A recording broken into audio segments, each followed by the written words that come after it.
आबकारी मंत्री नितिन बंसल के द्वारा योगी सरकार के 8 साल की उपलब्धियां गिनाई गई। सभी पत्रकार बंधुओं को बहुत बहुत आभार और सबका धन्यवाद और सभी का स्वागत। आज आप सबको यहाँ पे आमंत्रित किया है फाइनेंशियल ईयर 2024-25 के समापन के बाद आबकारी विभाग ने की जो उपलब्धियां हैं मैं आपके माध्यम से उत्तर प्रदेश के लोगों के सामने रखना चाहता था। इसमें कोई दो राय नहीं है कि आबकारी विभाग एक महत्वपूर्ण विभाग है और उत्तर प्रदेश में राजस्व देने में अपनी एक अहम भूमिका निभा रहा है। और मुझे खुशी है कि विभाग में पारदर्शिता के कारण और हमने टेक्नोलॉजी को जो हमने इंट्रोड्यूस किया विभाग में कई कार्यक्रमों में, उससे विभाग के राजस्व में साल दर साल बढ़ोतरी हुई है। 2017 में जब हमारी सरकार बनी थी तब उत्तर प्रदेश में आबकारी राजस्व 14,000 करोड़ रुपए था और लगातार साल दर साल उस राजस्व में बढ़ोतरी हुई है। सबसे पहले अगर मैं शुरुआत करूं तो राजस्व से ही शुरुआत करना चाहता हूं। 2024-25 के फाइनेंशियल ईयर 31 मार्च जो ख़त्म हुआ है, अभी फाइनेंशियल ईयर ख़त्म होने के पश्चात जो आबकारी विभाग का राजस्व इस फाइनेंशियल ईयर में आया है वो सर्वाधिक है प्रदेश के इतिहास में। और हमने क्लोजिंग जो करी है उसमें राजस्व जो आया है वो 52,297 करोड़ का राजस्व प्राप्त हुआ है। ये सर्वाधिक है आज तक के उत्तर प्रदेश के इतिहास में। और पिछले साल जब फाइनेंशियल ईयर क्लोज हुआ था तब आबकारी विभाग का राजस्व 45,570 करोड़ रुपए था।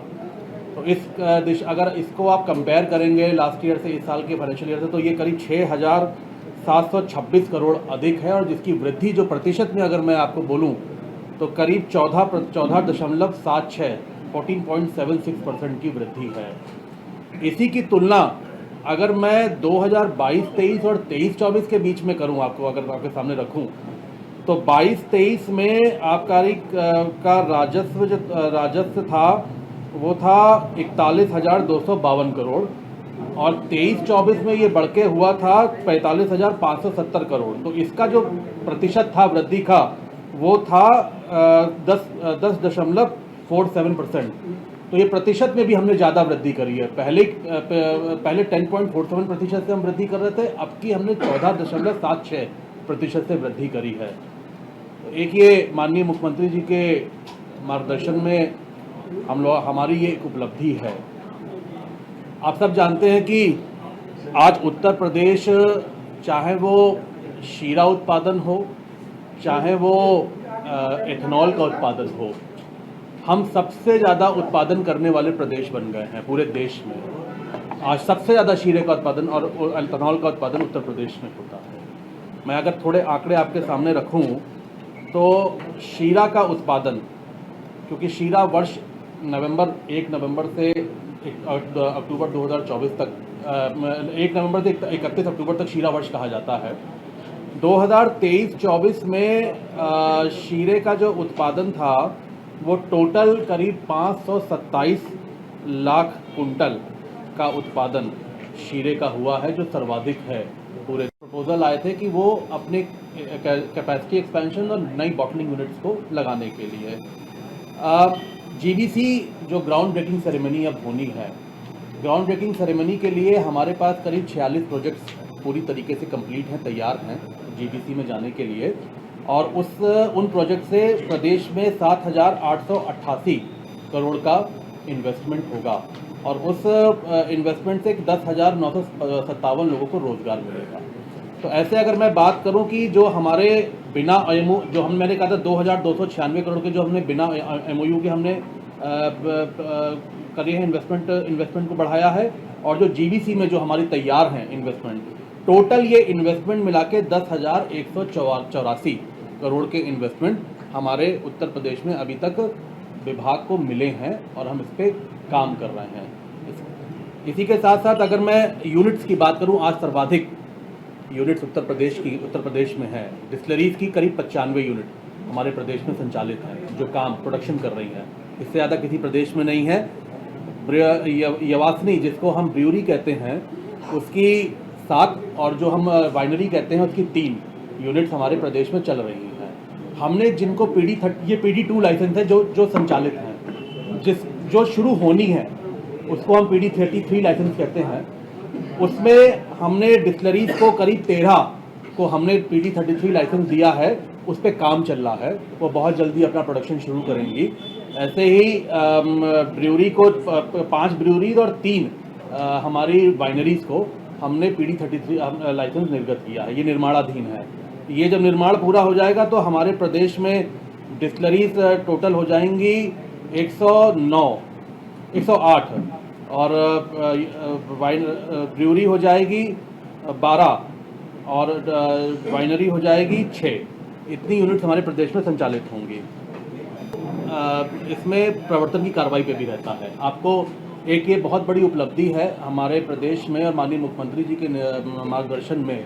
मैं ये कहना चाहता हूँ, पिछले 3 वर्षों में 2022 से जब से योगी 2 माननीय मुख्यमंत्री जी की दूसरी बार सरकार बनी है, एक बड़ी उपलब्धि आबकारी विभाग ने करी है कि हमने आज अभी तक 3 वर्षों में एक भी कोई अप्रिय घटना प्रदेश में नहीं हुई है। किसी की जान माल का नुकसान नहीं हुआ है। नहीं तो आपने देखा होगा कि सपा की सरकार में, पिछले विपक्ष की सरकारों में बहुत सारी घटनाएं होती थी जहाँ ये आपकी जहरीली शराब से लोगों की मृत्यु हो जाती थी। बहुत सारे ऐसे घटनाएं हुई, आजमगढ़ में हुई, सहारनपुर में हुई और भी जनपदों में हुई। लेकिन पिछले 3 वर्षों में एक भी ऐसी घटना नहीं हुई है। इसका एक कारण ये भी है कि हमने प्रवर्तन को मजबूत किया, एनफोर्समेंट टीम्स को मजबूत किया और एनफोर्समेंट की लगातार कार्रवाई हमने बढ़ाई है। मैंने इस बार एक नई व्यवस्था लागू करी है एनफोर्समेंट में, होता है किया जाता है। यही कुछ मुख्य चीज़ें थी विभाग की। एक सवाल मेरा तो आप क्वेरीज कीजिए। दूसरा ये कि जितना आप रेवेन्यू जनरेशन कर रहे हैं अपने विभाग में, उसका कितना % खर्चा कर? देखिए, जो हम लोगों को बजट मिलता है वो जितना हमें रेवेन्यू जनरेट होता है उसका 1% बजट विभाग को दिया जाता है।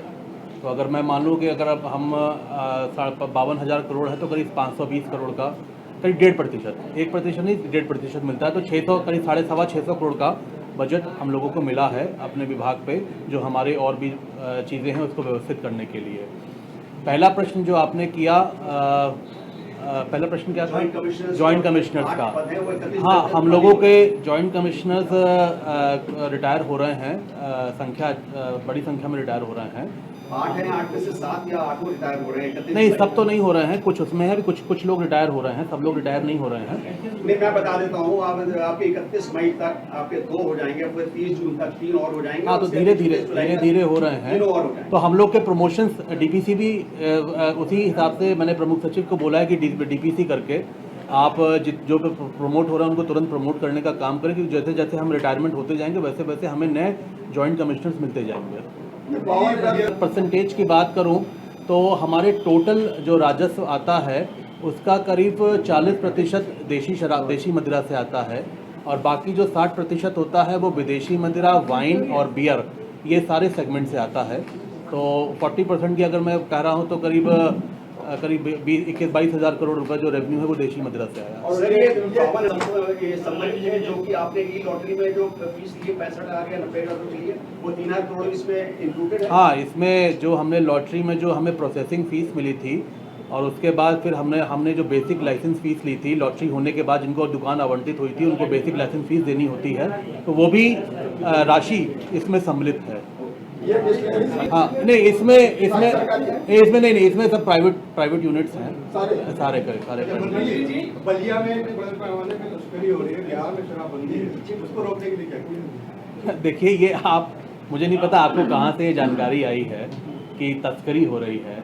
मैं सबसे पहले आपको ये बताना चाहता हूँ कि इस बार हम लोगों ने माननीय मुख्यमंत्री जी से बात करके और जितने भी हमारे बॉर्डर एरिया है जिसको हम लोग जैसे हरियाणा स्टेट से हम लोग बॉर्डर शेयर करते हैं, दिल्ली से शेयर करते हैं, राजस्थान से शेयर करते हैं, इधर बिहार से शेयर कर रहे हैं, मध्य प्रदेश से शेयर कर रहे हैं और छत्तीसगढ़ से शेयर कर रहे हैं। ये जितने भी हम लोग स्टेट से शेयर कर रहे हैं, हमने स्पेशल टीम्स इन बॉर्डर्स पे हमने तैनात करी हुई है। पुलिस तो अपना काम करते ही है, लेकिन डिपार्टमेंट की एक स्पेशल टीम हमने इसमें तैनात प्रदेश में, जैसे मैंने पहले कहा था कि प्रदेश में इन प्रदेशों से नहीं आएगी। दूसरा, हम नए स्कैनर्स दे रहे हैं विभाग के अधिकारियों को, हम लोग अभी प्रोक्योर करने जा रहे हैं स्कैनर्स। हम लोग प्रयोग, वो स्कैनर्स का काम होगा, हमें पता पूरा वो ट्रक स्कैन कर लेंगे। उन स्कैनर से हमें पता लग जाएगा कि कोई भी कोशिश कर रहा होगा कि कोई मदिरा छुपा के उन ट्रक से लेकर प्रदेश में एंट्री कर रहा होगा, तो हमें पता लग जाएगा कि वो उस ट्रक में है कि नहीं है। बिहार की आपने बात करी है, मैं आपको ये कह सकता हूँ पूरी जिम्मेदारी से कि एक भी बॉटल की अवैध तस्करी बिहार प्रदेश में नहीं हो रही है। पूरी सख्ती से ये हम लोगों ने इंस्ट्रक्शन दिए हैं कि कोई भी अवैध तरीके से किसी भी प्रदेश में ना जाएगा और ना प्रदेश से बाहर अंदर आएगा। पिछले 2023-24 के वित्तीय वर्ष में 176 करोड़ लीटर हमारा लक्ष्य है कि हम एथेनॉल का उत्पादन 200 अरब मतलब 200 करोड़ लीटर तक पहुंचाएं, और इस दिशा में हम लगातार इथेनॉल के प्रोडक्शन को बढ़ाते जा रहे हैं, हमारी कैपेसिटी को बढ़ा रहे हैं, यूनिट्स को बढ़ा रहे हैं। मुझे ये बात कहने में भी खुशी है, उत्तर प्रदेश जो पहले कंजम्पशन स्टेट के रूप में जाना जाता था, जहाँ कहते थे कि हमारा कंजम्पशन ज़्यादा है, आज यूपी प्रोडक्शन स्टेट के रूप में पहचाना जाता है।